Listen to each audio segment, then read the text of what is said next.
Hi everyone, economics ನಲ್ಲಿ ಮೂರು blue prints ಗಳು ಇವೆ. ಸೊ ಆ ಮೂರರಲ್ಲಿ ಯಾವುದನ್ನ ಫಾಲೋ ಮಾಡಬೇಕು? ಸೊ ಆ ಕನ್ಫ್ಯೂಷನ್ ತುಂಬಾ ವಿದ್ಯಾರ್ಥಿಗಳಲ್ಲಿ ಇದೆ. ಸಾವಿರಾರು ವಿದ್ಯಾರ್ಥಿಗಳು ಕಾಮೆಂಟ್ಸ್ ಅಲ್ಲಿ ಕೇಳ್ತಾ ಇದ್ದಾರೆ ನನಗೆ. ಸೊ ಬನ್ನಿ ಹಾಗಾದ್ರೆ ಮೂರು ಬ್ಲೂ ಪ್ರಿಂಟ್ ಗಳಲ್ಲಿ ಯಾವುದನ್ನ ಫೈನಲ್ ಎಕ್ಸಾಮ್ಗೆ ಫಾಲೋ ಮಾಡಬೇಕು, ಯಾವುದು ಬರುತ್ತೆ, ಸೊ ಯಾವ ರೀತಿ ಈಗ ಲಾಸ್ಟ್ 2 ಡೇಸ್ ಒಳಗಡೆ ಒಳ್ಳೆ ಸ್ಕೋರ್ ಮಾಡಬೇಕು ಅನ್ನೋದನ್ನ ತಿಳಿಸ್ತಾ ಹೋಗ್ತೀನಿ. ಸೊ ಬನ್ನಿ ಹಾಗಾದ್ರೆ ಸ್ಟಾರ್ಟ್ ಮಾಡೋಣ. ನಿಮ್ಮ ಪ್ರಶ್ನೆ ಏನು? ಎಕನಾಮಿಕ್ಸ್ ನಲ್ಲಿ ಯಾವ ಬ್ಲೂ ಪ್ರಿಂಟ್ ಅನ್ನ ಫಾಲೋ ಮಾಡಬೇಕು, ಯಾವ ಬ್ಲೂ ಪ್ರಿಂಟ್ ಫಾಲೋ ಮಾಡಬೇಕು? ಸೊ ನಿಮ್ಗೆ ಈಗಾಗಲೇ ಗೊತ್ತಿದೆ, ಮೂರು ಬ್ಲೂ ಪ್ರಿಂಟ್ಸ್ ಗಳು ಇವೆ. ಒಂದು ಇದ್ದಿದ್ರೆ ಈ ಸಮಸ್ಯೆ ಬರ್ತಾನೆ ಇರಲಿಲ್ಲ, ಒಂದು ಇರ್ತಿತ್ತು ಅದನ್ನೇ ಫಾಲೋ ಮಾಡ್ತಿದ್ವಿ. ಸೊ ಈಗ ಮೂರು ಬ್ಲೂ ಪ್ರಿಂಟ್ಸ್ ಗಳು ಬರ್ತಾ ಇವೆ. ಸೊ ಹಾಗಾದ್ರೆ ಮೊದಲನೆಯ ಬ್ಲೂ ಪ್ರಿಂಟ್ ನೋಡಿ ಇಲ್ಲಿದೆ. ಸೊ ಇದು ಮೊದಲನೆಯ ಬ್ಲೂ ಪ್ರಿಂಟ್, ಇಲ್ಲಿ ರೆಡ್ ಕಲರ್ ನಿಂದ ನಾನು ಇದನ್ನ ಇಲ್ಲಿ ಹೈಲೈಟ್ ಮಾಡ್ತಾ ಇದ್ದೀನಿ. ಸೊ ಹೌದಾ? ಸೊ ಇದು ಮೊದಲನೇ ಬ್ಲೂ ಪ್ರಿಂಟ್. ಅಂಡ್ ದೆನ್ ಇದೆ ಸೆಕೆಂಡ್ ಬ್ಲೂ ಪ್ರಿಂಟ್, ಇದನ್ನ ನಾನು ಗ್ರೀನ್ ಕಲರ್ ನಿಂದ ಹೈಲೈಟ್ ಮಾಡಿದ್ದೀನಿ. ಅಂಡ್ ಮೂರನೇ ಬ್ಲೂ ಪ್ರಿಂಟ್ ಇದನ್ನ ಬ್ಲೂ ಕಲರ್ ನಿಂದ ಹೈಲೈಟ್ ಮಾಡಿದ್ದೀನಿ. ಸೊ ನಿಮಗೆ ಡಿಫ್ರೆನ್ಶಿಯೇಟ್ ಮಾಡ್ಲಿಕ್ಕೆ ಈಸಿ ಆಗ್ಲಿ ಅಂತ ಹೇಳಿ.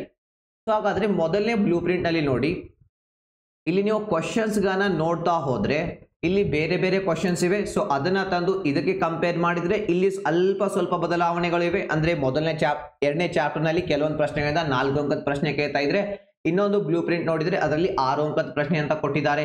ಇನ್ನೊಂದು ಬ್ಲೂ ಪ್ರಿಂಟ್, ನೀವು ಥರ್ಡ್ ಬ್ಲೂ ಪ್ರಿಂಟ್ ಹೋಗಿ ನೋಡಿದ್ರೆ ಅದರಲ್ಲಿ ಪ್ರಾಕ್ಟಿಕಲ್ ಓರಿಯೆಂಟೆಡ್ ಕ್ವಶನ್ 5 ಅಂಕ ಕೇಳ್ತೀವಿ ಅಂತ ಕೊಟ್ಟಿದ್ದಾರೆ. ಸೊ ಹಾಗಾದ್ರೆ ಯಾವ್ದನ್ನ ಫಾಲೋ ಮಾಡಬೇಕು? ಸೊ ಫಸ್ಟ್ ಆಫ್ ಆಲ್ ನೋಡಿ, ಇಲ್ಲಿ ಕಾಮನ್ ಥಿಂಗ್ ಯಾವ್ದು ಅನ್ನೋದನ್ನ ಹೇಳ್ತೀನಿ. ದೆನ್ ಯಾವ ಬ್ಲೂ ಪ್ರಿಂಟ್ ಫಾಲೋ ಮಾಡಬೇಕು, ಯಾವ ರೀತಿ ಒಳ್ಳೆ ಸ್ಕೋರ್ ಮಾಡಬೇಕು ಅನ್ನೋದನ್ನ ನಿಮಗೆ ಹೇಳ್ತಾ ಹೋಗ್ತೀನಿ. ಸೊ ಮೊದಲನೇ ಚಾಪ್ಟರ್ ನಿಂದ ನೋಡಿ 6 ಅಂಕದ ಪ್ರಶ್ನೆಗಳನ್ನ ಕೇಳ್ತೀವಿ ಅಂತ ಹೇಳಿದ್ದಾರೆ. ಸೊ ಅದರಲ್ಲಿ 4 ಅಂಕದ್ದು ಒಂದು ಫಿಕ್ಸ್ ಇರುತ್ತೆ. ದೆನ್ 2 ಅಂಕ ಇದೆಯಲ್ಲ, ಅದು 1 ಅಂಕದ 2 ಪ್ರಶ್ನೆ ಆದ್ರೂ ಬರ್ಬೋದು, ಅಥವಾ 2 ಅಂಕದ 1 ಪ್ರಶ್ನೆ ಆದ್ರೂ ಬರ್ಬೋದು. ಸೊ ಅದರಲ್ಲಿಯೂ ಯಾವ್ದು ಬರುತ್ತೆ ಅದು ಗೆಸ್ ಮಾಡೋದು ತುಂಬಾ ಡಿಫಿಕಲ್ಟ್. ಅಂಡ್ ದೆನ್ 20 ಅಂಕದ ಪ್ರಶ್ನೆಗಳನ್ನ 2ನೇ ಅಧ್ಯಾಯದಿಂದ ಕೇಳ್ತಾರೆ. ಅನುಭೋಗಿಯ ವರ್ತನೆ ಸಿದ್ಧಾಂತ, ವೆರಿ ಇಂಪಾರ್ಟೆಂಟ್. ನೀವು ಇಲ್ಲಿವರೆಗೆ ಏನು ಓದಿಲ್ಲ, ಸಿಲೆಬಸ್ ಕವರ್ ಆಗಿಲ್ಲ, ಭಯ ಆಗ್ತಾ ಇದೆ ಅಂದ್ರೆ ಫಸ್ಟ್ ಈ ಚಾಪ್ಟರ್ ನಿಂದ ಸ್ಟಾರ್ಟ್ ಮಾಡಿ. ಯಾವ ರೀತಿ ಚಾಪ್ಟರ್ ಮಾಡೋದು? ನೀವಾಗ್ಲೇ ಪುಸ್ತಕ ಓದ್ಲಿಕ್ಕೆ ಸ್ಟಾರ್ಟ್ ಮಾಡಿದರೆ ಅರ್ಥ ಆಗುದಿಲ್ಲ, ದಯವಿಟ್ಟು ಆ ತಪ್ಪನ್ನ ಮಾಡಬೇಡಿ. ಅರ್ಥ ಆದ್ರೆ ಓಕೆ ಅದೇ ಮಾಡಿ, ಬಟ್ ಅರ್ಥ ಆಗ್ತಾ ಇಲ್ಲ, ಸಮಸ್ಯೆ ಆಗ್ತಾ ಇದೆ ಅಂದ್ರೆ ನಾನು ಈ ಒಂದು ಚಾಪ್ಟರ್ ನ ಮೇಲೆ ಕಂಪ್ಲೀಟ್ ಒಂದು ಲೈವ್ ವಿಡಿಯೋ ಮಾಡಿದ್ದೀನಿ. ಸೊ ಅದು 1-2 ತಾಸಿನ ವಿಡಿಯೋ ಇರ್ಬೋದು. ಆ 2 ತಾಸಿನ ವಿಡಿಯೋ ನೋಡಿದ್ದಾದ್ರೆ ಅದರಿಂದ ನಿಮಗೆ 20 ಅಂಕ ಪಕ್ಕ, 20ಕ್ಕೆ 20 ಅಂಕ ಪಕ್ಕ. ಆ ರೀತಿ ಸುಲಭವಾದ ಲ್ಯಾಂಗ್ವೇಜ್ ನಲ್ಲಿ ನಿಮಗೆ ಕಲಿಸಿದ್ದೀನಿ. ನೀವು ಎಷ್ಟೇ ದಡ್ರಿದ್ರು ಕೂಡ ಫಸ್ಟ್ PUC ಯಲ್ಲಿ ಮಿಡ್ ಟರ್ಮ್ ಎಕ್ಸಾಮ್ ನಲ್ಲಿ ಏನೇ ಸ್ಕೋರ್ ಆಗಿರ್ಲಿ, ಫೇಲ್ ಆಗಿರ್ಲಿ, ನೀವು ಅದನ್ನ ಸರಿಯಾಗಿ ಆ ಒಂದು ವಿಡಿಯೋ ನೋಡಿದ್ದೆ ಆದ್ರೆ ನಿಮ್ಮ 20 ಅಂಕ ಇಲ್ಲಿಂದ ಪಕ್ಕ ಬರುತ್ತೆ. ಆ ರೀತಿ ನಾನು ಅದನ್ನ ಆ ಒಂದು ವಿಡಿಯೋದಲ್ಲಿ ಕಲಿಸಿದ್ದೀನಿ. ಲಿಂಕ್ ನಾನು ನಿಮಗೆ ಡಿಸ್ಕ್ರಿಪ್ಷನ್ ಬಾಕ್ಸ್ ನಲ್ಲಿ ಕೂಡ ಕೊಟ್ಟಿರ್ತೇನೆ. ಸೊ ಈಗ 3ನೇ ಅಧ್ಯಾಯದಿಂದ ನೋಡಿ 10 ಅಂಕ ಇದೆ, ಹೌದಾ? ಸೊ ಇಲ್ಲಿ ಕೂಡ ಈ ಬ್ಲೂ ಪ್ರಿಂಟ್ ಅಲ್ಲಿ ನೀವು ನೋಡಿದ್ರೆ, ಸೊ 1-2 ಅಂಕದ ಪ್ರಶ್ನೆಗಳು ಎಲ್ಲಿಂದಾದ್ರೂ ಬರ್ಬಹುದು. ಸೊ ಇಲ್ಲಿ 6 ಅಂಕದ ಪ್ರಶ್ನೆ ಕೇಳ್ತೇನೆ ಅಂತ ಹೇಳಿದ್ದಾರೆ ಮೊದಲನೇ ಬ್ಲೂ ಪ್ರಿಂಟ್ ನಲ್ಲಿ. ಸೊ ಮೇ ಬಿ ಅದನ್ನ 4 ಅಂಕ ಕೇಳ್ಬೋದು. ನೀವು ಸೆಕೆಂಡ್ ಬ್ಲೂ ಪ್ರಿಂಟ್ ನೋಡಿದ್ರೆ 4 ಅಂಕ ಕೊಟ್ಟಿದ್ದಾರೆ. ಥರ್ಡ್ ಬ್ಲೂ ಪ್ರಿಂಟ್ ನೋಡಿ, ಅಲ್ಲಿ ನಾವು ಪ್ರಾಕ್ಟಿಕಲ್ ಓರಿಯೆಂಟೆಡ್ ನ 5 ಅಂಕದ ಒಂದು ಪ್ರಶ್ನೆ ಕೇಳ್ತೀವಿ, ಅಂಡ್ ದೆನ್ 2 ಅಂಕದ 1 ಅಂಕದ ಪ್ರಶ್ನೆ ಕೇಳ್ತೀವಿ ಅಂತ ಕೊಟ್ಟಿದ್ದಾರೆ. ಸೊ ಇಲ್ಲಿ ನೀವು ಏನ್ ಮಾಡಿ, ಚಾಪ್ಟರ್ ಅನ್ನ ಸ್ಟಡಿ ಮಾಡಿ. ಈ ಚಾಪ್ಟರ್ ಇಂದ ನೀವು ಮೋಸ್ಟ್ ಪ್ರಾಬಬ್ಲಿ 6 ಅಂಕದ ಪ್ರಶ್ನೆ ಬರೋದಿಲ್ಲ, 4 ಅಂಕದ ಪ್ರಶ್ನೆ ಬರುತ್ತೆ ಅಂತ ನಾನು ನನ್ನ ಎಕ್ಸ್ಪೀರಿಯನ್ಸ್ ಇಂದ ನಿಮ್ಗೆ ಹೇಳ್ತಾ ಇದ್ದೀನಿ. 4ನೇ ಅಧ್ಯಾಯ 11 ಅಂಕದ ಮಾರ್ಕ್ಸ್ ಇವೆ. ಸೊ ಇಲ್ಲಿ ನೀವು ನೋಡಿದ್ರೆ ಇವ್ರು ಹೇಳ್ತಾ ಇದ್ದಾರೆ ಪ್ರಾಕ್ಟಿಕಲ್ ಓರಿಯೆಂಟೆಡ್ ಕ್ವಶನ್ ಕೇಳ್ತೀವಿ ಅಂತ ಹೇಳಿ, ಅಂಡ್ ಇದರಲ್ಲಿ ಯಾವುದೇ ಲಾಂಗ್ ಕ್ವಶನ್ ಕೊಟ್ಟಿಲ್ಲ. ಅದರ ಅರ್ಥ ಕೇಳೋದಿಲ್ಲ ಅಂತ ಅಲ್ಲ. ಇಲ್ಲಿಂದ 4 ಅಂಕದ ಪ್ರಶ್ನೆನೂ ಕೇಳಬಹುದು, 6 ಅಂಕದ ಪ್ರಶ್ನೆನೂ ಕೂಡ ಕೇಳಬಹುದು. ಬ್ಲೂ ಪ್ರಿಂಟ್ ಫಾಲೋ ಮಾಡ್ಲೇಬೇಕಂತ ಹೇಳಿ PU ಬೋರ್ಡ್ನವರು ಅವ್ರೇನು ಫಿಕ್ಸ್ ಮಾಡ್ಕೊಂಡಿಲ್ಲ. ಅವರು ಕ್ಲಿಯರ್ ಆಗಿ ಮೆನ್ಷನ್ ಮಾಡಿದ್ದಾರೆ ಇಲ್ಲಿ. ಇದು ಸೆಕೆಂಡ್ PUC ಬ್ಲೂ ಪ್ರಿಂಟ್ ಯಾವುದಕ್ಕಾಗಿ? ಮಾಡೆಲ್ ಕ್ವಶನ್ ಪೇಪರ್ 1 ಗಾಗಿ. ಆನ್ಯುವಲ್ ಕ್ವಶನ್ ಪೇಪರ್ಗೆ ಇದರಲ್ಲಿ ಬದಲಾವಣೆ ಮಾಡುವಂತಹ ಫ್ರೀಡಮ್, ಸ್ವಾತಂತ್ರ್ಯ ಅವರಿಗೆ ಇರುತ್ತೆ. ಆದ್ರೂ ಕೂಡ ನಾವು ಯಾವ ರೀತಿ ಸ್ಟಡಿ ಮಾಡ್ಬೇಕಂತ ನಿಮ್ಗೆ ಹೇಳ್ತೀನಿ. ಸೊ ಫಸ್ಟ್ ನೀವು ಈ ಚಾಪ್ಟರ್ ಮೇಲೆ ಫೋಕಸ್ ಮಾಡಿ, ಅದರ ನಂತರ ಬಂದು ಈ ಚಾಪ್ಟರ್ ಮೇಲೆ 4ನೇ ಅಧ್ಯಾಯ 5ನೇ ಅಧ್ಯಾಯ ಮೇಲೆ ಫೋಕಸ್ ಮಾಡಿ. 3ನೇ ಅಧ್ಯಾಯ ನೀವು ಬೇಕಂದ್ರೆ ಸ್ಕಿಪ್ ಮಾಡಬಹುದು. ಯಾಕೆ ಗೊತ್ತಾ? ಈ 2 ಅಧ್ಯಾಯಗಳು ಸೇಮ್ ಟಾಪಿಕ್ಸ್ ಇವೆ, ರಿಲೇಟೆಡ್ ಇದೆ. ಸೊ ಇದ್ರ ಮೇಲೆ ಕೂಡ ನಾನು ಈಗಾಗಲೇ ಲೈವ್ ಕ್ಲಾಸಸ್ ಮಾಡಿದ್ದೀನಿ, ಅದರ ಲಿಂಕ್ ಕೆಳಗಡೆ ಕೊಟ್ಟಿರ್ತೀನಿ. ಆ 2 ವಿಡಿಯೋಸ್ ಗಳನ್ನ ನೋಡ್ಕೊಳ್ಳಿ. ಸೊ ಇಲ್ಲಿಂದ ನಿಮ್ದು 21 ಮಾರ್ಕ್ಸ್ ಪಕ್ಕ. 1.5 ತಾಸು 2 ತಾಸಿನ ಕ್ಲಾಸ್ ಇದೆ, ಸ್ವಲ್ಪ ಸ್ಪೀಡ್ ಆಗಿ ಇಟ್ಕೊಳ್ಳಿ. 1 ತಾಸಲ್ಲಿ 1 ಕ್ಲಾಸ್ ಮುಗಿಸ್ತೀರಾ. ಸೊ ಇಲ್ಲಿಂದ ಪಕ್ಕ ನಿಮ್ದು 21 ಮಾರ್ಕ್ಸ್ ಬರುತ್ತೆ. ಅಂಡ್ ದೆನ್ ಇಲ್ಲಿ ಬನ್ನಿ, ಮ್ಯಾಕ್ರೋ ಎಕನಾಮಿಕ್ಸ್ 5 ಮಾರ್ಕ್ಸ್ ಇದೆ ಮೊದಲನೇ ಅಧ್ಯಾಯದಿಂದ. ಅಂಡ್ ದೆನ್ ಮ್ಯಾಕ್ರೋ ಎಕನಾಮಿಕ್ಸ್ ಅಲ್ಲಿ ನೋಡಿ 17 ಅಂಕದ ಮಾರ್ಕ್ಸ್ ಇದೆ. 17 ಅಂಕದ ಮಾರ್ಕ್ಸ್ ಇದೆ. ನೀವು ಇಲ್ಲಿ ಸೆಕೆಂಡ್ ಬ್ಲೂ ಪ್ರಿಂಟ್ ಗೆ ಕಂಪೇರ್ ಮಾಡಿ ನೋಡಿ. ಸೊ ಇಲ್ಲಿಯೂ ಕೂಡ ಮ್ಯಾಕ್ರೋ ಎಕನಾಮಿಕ್ಸ್ ನ 2ನೇ ಅಧ್ಯಾಯದಿಂದ 17 ಮಾರ್ಕ್ಸ್ ಸೇಮ್ ಇದೆ. 3ನೇ ಬ್ಲೂ ಪ್ರಿಂಟ್ ಗೆ ಕಂಪೇರ್ ಮಾಡಿ ನೋಡಿ. ಸೊ 17 ಮಾರ್ಕ್ಸ್ ಇಲ್ಲಿಯೂ ಕೂಡ ಸೇಮ್ ಇದೆ. ಅಂದ್ರೆ ಈ ಚಾಪ್ಟರ್ ನಿಂದ 17 ಅಂಕದ ಮಾರ್ಕ್ಸ್ ಪಕ್ಕ ಬರುತ್ತೆ. ಸೊ ಹಾಗಾದ್ರೆ ಈ ಚಾಪ್ಟರ್ ಮೇಲೆ ಫೋಕಸ್ ಮಾಡಿ. ಸೊ ಫಸ್ಟ್ 1, 2, 3 ಈ 3 ಚಾಪ್ಟರ್ಸ್ ಮುಗಿದ ನಂತರ ಈ ಚಾಪ್ಟರ್ ಮೇಲೆ ಫೋಕಸ್ ಮಾಡಿ. 17 ಅಂಕದ ಮಾರ್ಕ್ಸ್ಗಳು, ಇದು 20 ಮಾರ್ಕ್ಸ್ ಕೂಡ ಹೆಚ್ಚಾಗಬಹುದು. ಯಾಕಂದ್ರೆ ಚಾಪ್ಟರ್ ಸ್ವಲ್ಪ ಲಾಂಗ್ ಇದೆ. ಇದ್ರ ಮೇಲೆ ಕೂಡ ಒಂದು ವಿಡಿಯೋ ಮಾಡಿದೀನಿ 2 ತಾಸಿಂದ, ಆ ವಿಡಿಯೋ ನೋಡಿದ್ದಾದ್ರೆ 20 ಅಂಕ ಪಕ್ಕ. ಬಟ್ ನೋಡಿ, ಒಂದ್ಸಲ ನೋಡಿ, ನೋಟ್ಸ್ ಫ್ರೀ ಆಗಿ ನಮ್ಮ ಟೆಲಿಗ್ರಾಮ್ ನಲ್ಲಿ ಸಿಗುತ್ತೆ, ಅಲ್ಲಿಂದ ಡೌನ್ಲೋಡ್ ಮಾಡ್ಕೊಳ್ಳಿ. ನಾನು ನಿಮ್ಗೆ ಭರವಸೆ ಕೊಡ್ತಾ ಇದ್ದೀನಿ, ನೀವು ಸುಲಭವಾಗಿ ಒಳ್ಳೆ ಸ್ಕೋರ್ ಮಾಡ್ತೀರಾ ಎಕನಾಮಿಕ್ಸ್ ನಲ್ಲಿ ಜಸ್ಟ್ 2 ದಿನದ ಒಳಗಡೆ. ಸೊ ಹಾಗಾದ್ರೆ ಈಗ ಬ್ಲೂ ಪ್ರಿಂಟ್ 1 ಗೆ ಬರೋಣ. ಬ್ಲೂ ಪ್ರಿಂಟ್ 1 ಗೆ ಬನ್ನಿ. ಮನಿ ಅಂಡ್ ಬ್ಯಾಂಕಿಂಗ್, ಇದರಿಂದ 12 ಅಂಕದ ಪ್ರಶ್ನೆ ಅಂದಿದ್ದಾರೆ. ಸೊ ಇಲ್ಲಿ 2ನೇ ಬ್ಲೂ ಪ್ರಿಂಟ್ ನೋಡಿ, ಇಲ್ಲಿಯೂ ಕೂಡ 12 ಅಂಕದ ಪ್ರಶ್ನೆ. 3ನೇ ಬ್ಲೂ ಪ್ರಿಂಟ್ ನಲ್ಲಿಯೂ ಕೂಡ ಹೇಳ್ತಾ ಇದ್ದಾರೆ 12 ಅಂಕದ ಪ್ರಶ್ನೆ. ಅಂದ್ರೆ 6 ಅಂಕದ ಕೇಳ್ತಾರೋ 4 ಅಂಕದ ಕೇಳ್ತಾರೋ ಅದು ಚೇಂಜಸ್ ಆಗ್ಬಹುದು, ಅದರಲ್ಲಿ ಬದಲಾವಣೆಗಳು ಆಗ್ಬಹುದು. ಬಟ್ 12 ಅಂಕದ ಮಾರ್ಕ್ಸ್ ಗಳು ಈ ಚಾಪ್ಟರ್ ನಿಂದ ಬಂದೇ ಬರುತ್ತೆ. ಸೊ ಹಾಗಾದ್ರೆ ಯಾಕೆ ಚಾಪ್ಟರ್ ಮೇಲೆ ಫೋಕಸ್ ಮಾಡಬಾರ್ದು? ಇದ್ರ ಮೇಲೆ ಈಗಾಗಲೇ ನಾನು ಒಳ್ಳೆ ವಿಡಿಯೋಸ್ ಗಳನ್ನ ನಿಮಗೆ ಫ್ರೀ ಆಗಿ ಕ್ರಿಯೇಟ್ ಮಾಡಿ ಇಟ್ಟಿದ್ದೀನಿ, ಅದನ್ನ ಯಾಕೆ ನೀವು ಯೂಸ್ ಮಾಡ್ಕೋಬಾರ್ದು? ಸೊ ಅಲ್ಲಿ ಹೋಗಿ ನಾನು ಈ ಚಾಪ್ಟರ್ ನಿಂದ, ಎಂಟೈರ್ ಚಾಪ್ಟರ್ ಅಲ್ಲ, ಈ ಚಾಪ್ಟರ್ ನಲ್ಲಿ ಕೂಡ ಬರುವಂತಹ ಮೋಸ್ಟ್ ಇಂಪಾರ್ಟೆಂಟ್ ಕ್ವಶನ್ಸ್ ಅನ್ನು ಆ ವಿಡಿಯೋಸ್ ಅಲ್ಲಿ ಡಿಸ್ಕಸ್ ಮಾಡಿದ್ದೀನಿ. ಸೊ ಅದನ್ನ ನೀವು ನೋಡಬಹುದು, ಸಾಕು, ಆರಾಮಾಗಿ ನಿಮಗೆ ಫುಲ್ ಮಾರ್ಕ್ಸ್ ಇಲ್ಲಿಂದ ಬರುತ್ತೆ.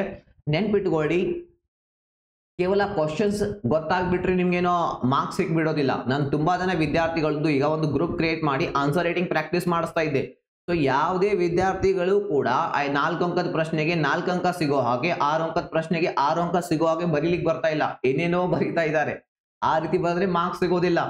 6 ಅಂಕದ ಪ್ರಶ್ನೆಯಲ್ಲಿ 3 ಅಂಕ ತಗೊಂಡು ಏನ್ ಮಾಡ್ತೀರಿ? ಆ ಕ್ವಶನ್ಗೆ ಟಾರ್ಗೆಟ್ ಮಾಡ್ತಾ ಇದ್ದೀರಿ ಅಂದ್ರೆ ಮಿನಿಮಮ್ ಒಂದು 5.5 ಮಾರ್ಕ್ಸ್ ಆದ್ರೂ ಬರಬೇಕು. ಆ ರೀತಿ ಬರೆಯೋದನ್ನ ಕಲ್ಕೋಬೇಕು.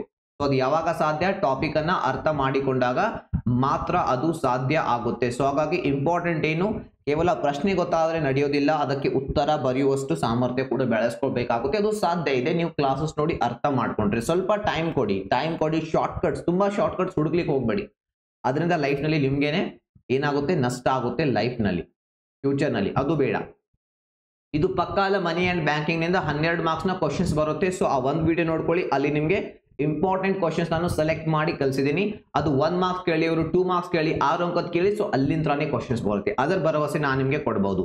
ಅಂಡ್ ದೆನ್ 4ನೇ ಅಧ್ಯಾಯ 8 ಮಾರ್ಕ್ಸ್ ಕೇಳ್ತೀನಿ ಅಂತ ಹೇಳಿದ್ದಾರೆ. ಸೊ ನೀವು ಬ್ಲೂ ಪ್ರಿಂಟ್ 2 ಗೆ ಬನ್ನಿ, ಇಲ್ಲಿಯೂ ಕೂಡ 8 ಮಾರ್ಕ್ಸ್ ಇದೆ. ಅಂಡ್ ಬ್ಲೂ ಪ್ರಿಂಟ್ 1 ಗೆ ಬನ್ನಿ, ಸೊ ಇಲ್ಲಿಯೂ ಕೂಡ 8 ಮಾರ್ಕ್ಸ್ ಇದೆ. ಸೊ ಹಾಗಾದ್ರೆ 8 ಮಾರ್ಕ್ಸ್ ನ ಕ್ವಶನ್ಸ್ ಬರುತ್ತೆ. ಸೊ ಈ ಚಾಪ್ಟರ್ ನೀವು ಸ್ಟಡಿ ಮಾಡಬಹುದು, ಇದರಲ್ಲಿ ಇಂಪಾರ್ಟೆಂಟ್ ಕ್ವಶನ್ಸ್ ಇದೆ, ಅದನ್ನ ಸ್ಟಡಿ ಮಾಡಬಹುದು. ನೆಕ್ಸ್ಟ್ ನೋಡಿ, ಗವರ್ಮೆಂಟ್ ಬಜೆಟ್, ಇದು ವೆರಿ ಇಂಪಾರ್ಟೆಂಟ್ ಚಾಪ್ಟರ್, ಇದು ಈಸಿ ಇದೆ. ಸೊ ನಾನು ಹೇಳ್ತೀನಿ ನೋಡಿ, ಈ ಚಾಪ್ಟರ್ ಸ್ಟಡಿ ಮಾಡಿದ ನಂತರ ಈ ಚಾಪ್ಟರ್ ಸ್ಟಡಿ ಮಾಡಿ. ಇವೆರಡು ನೀವು ಬಿಡಬಹುದು, ಇವೆರಡು ನೀವು ಬಿಟ್ಟು ಇದನ್ನ ಸ್ಟಡಿ ಮಾಡಿ. ಯಾಕೆಂದ್ರೆ ಇದರಲ್ಲಿ ಸ್ವಲ್ಪ ಜನರಲ್ ನಾಲೆಜ್ ಹೆಚ್ಚು ಬರುತ್ತೆ, ಟ್ಯಾಕ್ಸ್ ಬಗ್ಗೆ, ಅದು ನಿಮ್ಗೆ ಈಗಾಗಲೇ ಗೊತ್ತಿರುವಂತದ್ದು. ಸೊ ಆ ಚಾಪ್ಟರ್ ಮೇಲೆ ಒಂದು ಡೆಡಿಕೇಟೆಡ್ ಕ್ಲಾಸ್ ಇದೆ, ಅದನ್ನ ನೋಡ್ಕೊಳ್ಳಿ. ಅಲ್ಲಿ ಎಲ್ಲಾ ಇಂಪಾರ್ಟೆಂಟ್ ಕ್ವಶನ್ಸ್ ವಿತ್ PDF ನಿಮ್ಗೆ ಕೊಡಲಾಗಿದೆ. ಸೊ ಅಲ್ಲಿಂದ ನಿಮ್ಮದು ಈ ಚಾಪ್ಟರ್ ನಿಂದ 10 ಅಂಕ ಪಕ್ಕ, 10 ಅಂಕ ಎಲ್ಲಿಯೂ ಹೋಗೋದಿಲ್ಲ. ಆ ರೀತಿ ನೀವು ಉತ್ತರಗಳನ್ನ ಬರಿತೀರಾ, ಅದರ ಭರವಸೆ ನಾನು ನಿಮ್ಗೆ ಕೊಡ್ತಾ ಇದ್ದೀನಿ. ಸೊ ಲಾಸ್ಟ್ ಚಾಪ್ಟರ್ ನಲ್ಲಿ 12 ಅಂಕ. ಸೊ 2ನೇ ಬ್ಲೂ ಪ್ರಿಂಟ್ ನೋಡಿ. ಸೊ ಇಲ್ಲಿ ನಾನು ಗ್ರೀನ್ ಕಲರ್ ಬ್ಲೂ ಕಲರ್ ಹಾಕಿದ್ದೀನಿ ಡಿಫ್ರೆನ್ಶಿಯೇಟ್ ಮಾಡ್ಲಿಕ್ಕೆ, ಅದನ್ನ ನೋಡಿ ಮೇಲೆ ಕೂಡ. ಸೊ ಇಲ್ಲಿ 12 ಅಂಕದ ಮಾರ್ಕ್ಸ್ ಇಲ್ಲಿಯೂ ಕೂಡ ಇದೆ. ಬ್ಲೂ ಪ್ರಿಂಟ್ 3 ಗೆ ಬನ್ನಿ. ಬ್ಲೂ ಪ್ರಿಂಟ್ 3 ಹೇಳ್ತಾ ಇದೆ 12 ಅಂಕದ ಮಾರ್ಕ್ಸ್ ಗಳು, 12 ಅಂಕದ ಪ್ರಶ್ನೆಗಳು ಇಲ್ಲಿಂದ ಬರುತ್ತೆ. ಸೊ ಈ ಚಾಪ್ಟರ್ ಸ್ವಲ್ಪ ಲಾಂಗ್ ಇದೆ ಅಂಡ್ ಸ್ವಲ್ಪ ನ್ಯೂ ಟಾಪಿಕ್ಸ್ ಕೂಡ ಇದೆ. ನಿಮ್ಮ ಹತ್ರ ಟೈಮ್ ಇದ್ರೆ ನೀವು ಇಲ್ಲಿವರೆಗೆ ಈ ಚಾಪ್ಟರ್ಸ್ ಕವರ್ ಮಾಡಿದ್ರೆ ಈ ಚಾಪ್ಟರ್ ಕವರ್ ಮಾಡಿ, ಇಲ್ಲ ಅಂದ್ರೆ ಇವೇ ಚಾಪ್ಟರ್ಸ್ ಗಳನ್ನ ಕವರ್ ಮಾಡಿ. ಯಾವುದು ಮೊದಲು 2ನೇ ಚಾಪ್ಟರ್, ಇದನ್ನ ಫೋಕಸ್ ಮಾಡಿ. ಅಂಡ್ ಅದರ ನಂತರ ಈ 2 ಚಾಪ್ಟರ್ಸ್, ಈ 3 ಚಾಪ್ಟರ್ಸ್ ಆದ ನಂತರ ಈ ಚಾಪ್ಟರ್ ಗೆ ಬನ್ನಿ. ಸೊ ಅದರ ನಂತರ ಬಂದು ಈ ಚಾಪ್ಟರ್ ಮೇಲೆ ಫೋಕಸ್ ಮಾಡಿ. ನೀವು ಇಲ್ಲಿವರೆಗೆ ಓದಿಲ್ಲ ಅಥವಾ ಏನು ನೆನಪಿಲ್ಲ, ಅರ್ಥ ಆಗಿಲ್ಲ ಅಂದ್ರೆ ಅಟ್ ಲೀಸ್ಟ್ ಈ 5 ಅಧ್ಯಾಯಗಳ ವಿಡಿಯೋಸ್ ನೋಡ್ಕೊಳ್ಳಿ. ಈಸಿಲಿ ನೀವು ಆರಾಮಾಗಿ ಒಂದು 60 ಅಬೌವ್ ಕ್ರಾಸ್ ಮಾಡ್ತೀರಾ, ಪಾಸಿಬಲ್ ಇದೆ. ನೀವು 80 ಔಟ್ ಆಫ್ 80 ಮಾಡ್ಬೇಕಂದ್ರೆ ಉಳಿದಿರುವಂತಹ ಚಾಪ್ಟರ್ಸ್ ಇವೆಲ್ಲ, ಅದರಿಂದ 1 and 2 marks 1 and 2 marks cover ಮಾಡ್ಕೊಳ್ಳಿ. ಅಂಡ್ ಪ್ರಾಕ್ಟಿಕಲ್ ಓರಿಯೆಂಟೆಡ್ ಕ್ವಶನ್ ಎಲ್ಲಿಂದ ಬರುತ್ತೆ ಅಂತ ಕೇಳಬಹುದು. ಪ್ರಾಕ್ಟಿಕಲ್ ಓರಿಯೆಂಟೆಡ್ ಕ್ವಶನ್ ಎಲ್ಲಿಂದ ಆದ್ರೂ ಬರಬಹುದು. ಲಾಸ್ಟ್ ವರ್ಷದವರೆಗೆ ಏನಿರ್ತಿತ್ತು, ಒಂದು 15 ಕ್ವಶನ್ಸ್ ಇರ್ತಿದ್ವು. ಆ 15 ಕ್ವಶನ್ಸ್ ನಿಂದಾನೇ ಕೇಳ್ತಿದ್ರು. ಈಗ ಕ್ವಶನ್ಸ್ ಬಹಳ ಆಗಿವೆ, ಪ್ರಾಕ್ಟಿಕಲ್ ಓರಿಯೆಂಟೆಡ್ ಕ್ವಶನ್ಸ್ ಎಲ್ಲಿಂದ ಆದ್ರೂ ಬರಬಹುದು. ಸೊ ಹಾಗಾಗಿ ಚಾಪ್ಟರ್ ನ ಹಿಂದೆ ಕೊಟ್ಟಿರುವಂತಹ ಒಂದೊಂದು ಪ್ರಾಕ್ಟಿಕಲ್ ಓರಿಯೆಂಟೆಡ್ ಕ್ವಶನ್ ಮಾತ್ರ ಇರುತ್ತೆ, ರೈಟ್? ಸೊ ಮ್ಯಾಕ್ಸಿಮಮ್ ನೀವು ಎಲ್ಲ ಸೇರಿಸಿದ್ರು ಕೂಡ ಅದು 10 ರಿಂದ 15 ಪ್ರಾಕ್ಟಿಕಲ್ ಓರಿಯೆಂಟೆಡ್ ಕ್ವಶನ್ಸ್ ಆಗ್ಬಹುದು. ಅಲ್ಲಿಂದಾನೇ ಪ್ರಶ್ನೆ ಕೇಳ್ತಾರೆ. ಸೊ ಅದನ್ನ ನೋಡ್ಕೊಳ್ಳಿ ಸಾಕು, ಅಲ್ಲಿ ನಿಮ್ದು 10 ಅಂಕ ಪಕ್ಕ ಆಗುತ್ತೆ. ಸೊ ಈ ರೀತಿ ಪ್ರಿಪೇರ್ ಮಾಡಿ. ಸೊ ಯಾವ ಬ್ಲೂ ಪ್ರಿಂಟ್ ಫಾಲೋ ಮಾಡಬೇಕು? ಸೊ 3ರಲ್ಲಿಯೂ ಕೂಡ ನಂಬರ್ ಆಫ್ ಮಾರ್ಕ್ಸ್ ಸೇಮ್ ಇದೆ. ಏನ್ ಸೇಮ್ ಇದೆ? ಇಲ್ಲಿ ಕೊಟ್ಟಿರುವಂತಹ ನಂಬರ್ ಆಫ್ ಮಾರ್ಕ್ಸ್ ಇದೆಯಲ್ಲ, ಬ್ಲೂ ಪ್ರಿಂಟ್ 3 ನಲ್ಲಿ ಸೇಮ್ ಇದೆ, ಬ್ಲೂ ಪ್ರಿಂಟ್ 2 ನಲ್ಲಿ ಸೇಮ್ ಇದೆ. ಸ್ವಲ್ಪ ಚೇಂಜಸ್ ಇಲ್ಲಿ ಆಗಿದೆ, ಒಂದು ಚಾಪ್ಟರ್ ನಲ್ಲಿ ಮಾತ್ರ ಚೇಂಜ್ ಆಗಿದೆ. ಉಳಿದಿರುವಂತಹ ಎಲ್ಲಾ ಚಾಪ್ಟರ್ಸ್ ಮಾರ್ಕ್ಸ್ ಸೇಮ್ ಇದೆ. ಸೊ ಹಾಗಾಗಿ ನಾನು ಸೆಲೆಕ್ಟ್ ಮಾಡಿ ಹೇಳಿರುವಂತಹ ಚಾಪ್ಟರ್ಸ್ ಗಳನ್ನ ನೀವು ಫೋಕಸ್ ಮಾಡಿ ಓದಿದ್ದೆ ಆದ್ರೆ ಒಳ್ಳೆ ಸ್ಕೋರ್ ಮಾಡೇ ಮಾಡ್ತೀರಾ. ಇನ್ನೊಂದ್ಸಲ ಹೇಳ್ತೀನಿ, ಚಾಪ್ಟರ್ ನ name theory of consumer behaviour, ಅನುಭೋಗಿಗಳ ವರ್ತನೆಯ ಸಿದ್ಧಾಂತ, 2ನೇ ಅಧ್ಯಾಯ. ಅಂಡ್ ಮೈಕ್ರೋ ಎಕನಾಮಿಕ್ಸ್ ಅಲ್ಲಿ ಲಾಸ್ಟ್ 2 ಚಾಪ್ಟರ್ಸ್ 4ನೇ 5ನೇ ಅಧ್ಯಾಯ ಲಿಂಕ್ ನಾನು ಕೆಳಗಡೆ ಕೊಟ್ಟಿರ್ತೀನಿ videos link. And then macroeconomics ನಲ್ಲಿ 2ನೇ ಅಧ್ಯಾಯ ಅಂಡ್ ದೆನ್ ಬಂದು 4ನೇ ಮ್ಯಾಕ್ರೋ ಎಕನಾಮಿಕ್ಸ್ ನಲ್ಲಿ 5ನೇ ಅಧ್ಯಾಯ. ಇಷ್ಟು 5 ಅಧ್ಯಾಯಗಳನ್ನ ಫೋಕಸ್ ಮಾಡಿ ಅದರ ನಂತರ ಟೈಮ್ ಉಳಿದ್ರೆ ಇದಕ್ಕೆ ಟೈಮ್ ಕೊಡಿ. ಯಾವ್ದು ಹೇಳಿ? ಮನಿ ಅಂಡ್ ಬ್ಯಾಂಕಿಂಗ್ ಈ ಅಧ್ಯಾಯಕ್ಕೆ ಟೈಮ್ ಕೊಡಿ. ಸೊ ಒಳ್ಳೆ ಸ್ಕೋರ್ ಅನ್ನ ಮಾಡ್ತೀರಾ. ಸೊ ಇದರ ಜೊತೆಯಲ್ಲಿ 1 and 2 ಮಾರ್ಕ್ಸ್ ಕೂಡ ಸ್ವಲ್ಪ ಕವರ್ ಮಾಡಿ ಒಳ್ಳೆ ಸ್ಕೋರ್ ನೀವು ಪಕ್ಕಾ ಮಾಡ್ತೀರಾ. ಸೊ ನಿಮಗೆ ಗೊತ್ತಾಯ್ತಾ ಯಾವ ಬ್ಲೂ ಪ್ರಿಂಟ್ ಫಾಲೋ ಮಾಡಬೇಕು? 3 ಸೇಮ್ ಇವೆ, 3ರಲ್ಲಿ ಯಾವ್ದಾದ್ರು ಒಂದನ್ನ ಫಾಲೋ ಮಾಡಿ. 3ರಲ್ಲಿ ಯಾವ್ದಾದ್ರು ಒಂದನ್ನ ಫಾಲೋ ಮಾಡಿ. ಬಟ್ ಇಲ್ಲಿ ಒಳಗಡೆ ಇನ್ಫಾರ್ಮೇಶನ್ ಕೊಟ್ಟಿದಾರಲ್ಲ ಇದರ ಮೇಲೆ ಹೆಚ್ಚು ಡಿಪೆಂಡೆಂಟ್ ಆಗ್ಲಿಕ್ಕೆ ಹೋಗ್ಬೇಡಿ. ಇದು ಬದಲಾವಣೆಗಳು ಆಗೇ ಆಗುತ್ತೆ, ಬದಲಾವಣೆ ಪಕ್ಕಾ ಆಗುತ್ತೆ, ರೈಟ್? ಸೊ ಗೆಸ್ ಮಾಡೋದು ಡಿಫಿಕಲ್ಟ್ ಇದೆ. ಸೊ ಹಾಗಾಗಿ ಅದರ ಮೇಲೆ ಓವರ್ ಡಿಪೆಂಡೆಂಟ್ ಆಗಬೇಡಿ. ಸೊ ನೀವು ಕೂಡ ಸ್ವಲ್ಪ ಸ್ಮಾರ್ಟ್ ಆಗ್ರಿ. ಪಿ ಯು ಬೋರ್ಡ್ನವರು ಸ್ಮಾರ್ಟ್ ಆಗಿದ್ದಾರೆ ಅಂದ್ರೆ ನೀವು ಅವ್ರಿಗಿಂತ ಸ್ವಲ್ಪ ಸ್ಮಾರ್ಟ್ ಆಗಿ ಸೊ ಇದನ್ನ ಬಳಸ್ಕೊಂಡು ಒಳ್ಳೆ ಸ್ಕೋರ್ ಮಾಡುವಂತಹ ಪ್ರಯತ್ನ ಮಾಡಿ. ಸೊ ನಿಮಗೆ ಕ್ಲಿಯರ್ ಆನ್ಸರ್ ಸಿಕ್ಕಿದೆ ಅಂತ ಅನ್ಕೊಳ್ತೀನಿ. ಯಾವ ಬ್ಲೂ ಪ್ರಿಂಟ್ ಫಾಲೋ ಮಾಡಬೇಕು? ಯಾವ್ದಾದ್ರು ಫಾಲೋ ಮಾಡಿ. ಸೊ ಯಾವ ಚಾಪ್ಟರ್ಸ್ ಓದಬೇಕು ಅದು ನಾನು ನಿಮ್ಗೆ ಹೇಳ್ತೀನಿ. ಆ ಚಾಪ್ಟರ್ಸ್ ಅನ್ನ ಓದಿ ಅದರ ನೋಟ್ಸ್ ಟೆಲಿಗ್ರಾಮ್ ನಲ್ಲಿ ಅವೈಲೇಬಲ್ ಇದೆ, ಅಲ್ಲಿಂದ ಡೌನ್ಲೋಡ್ ಮಾಡ್ಕೊಳ್ಳಿ. ಲಿಂಕ್ ನಾನು ನಿಮಗೆ ವಿಡಿಯೋಸ್ಗಳ ಲಿಂಕ್ ಡಿಸ್ಕ್ರಿಪ್ಷನ್ ಅಲ್ಲಿ ಕೊಟ್ಟಿರ್ತೀನಿ, ಅಲ್ಲಿಂದ ನೀವು ಆ ಕ್ಲಾಸಸ್ ನೋಡಿ ಪ್ರಿಪೇರ್ ಆಗಬಹುದು. ಅಂಡ್ 2025ರಲ್ಲಿ 13 ಮಾರ್ಚ್ 2025ರಂದು ಎಕನಾಮಿಕ್ಸ್ ನಲ್ಲಿ 80 ಔಟ್ ಆಫ್ 80 ಸ್ಕೋರ್ ಮಾಡಿ. ಸೊ ಈ ವಿಡಿಯೋದಿಂದ ನಿಮಗೆ ಕ್ಲಾರಿಟಿ ಸಿಕ್ಕಿದೆ ಅಂತ ಅನ್ಕೋತೀನಿ. ವಿಡಿಯೋ ನೋಡಿದ್ದಕ್ಕಾಗಿ ಧನ್ಯವಾದಗಳು. Thank you for watching. Aim for 100 in economics. ಸಿಗೋಣ ನೆಕ್ಸ್ಟ್ ಕ್ಲಾಸ್ ಅಲ್ಲಿ. ಇವತ್ತು ನಮ್ಮ ಲೈವ್ ಕ್ಲಾಸ್ ಇದೆ, ಲೈವ್ ಕ್ಲಾಸ್ಗೆ ಜಾಯ್ನ್ ಆಗಿ ಅಲ್ಲಿ ನಾನು 5ನೇ ಮತ್ತು 6ನೇ ಅಧ್ಯಾಯವನ್ನು ಕಲಿಸ್ತಾ ಇದ್ದೀನಿ. ಲೈವ್ ಕ್ಲಾಸ್ ಅಲ್ಲಿ ಆ 2 ಚಾಪ್ಟರ್ಸ್ ಗಳಿಂದ ನಿಮಗೆ 22 ಅಂಕದ ಪ್ರಶ್ನೆಗಳನ್ನ ಕೇಳ್ತಾರೆ. See you in the live class.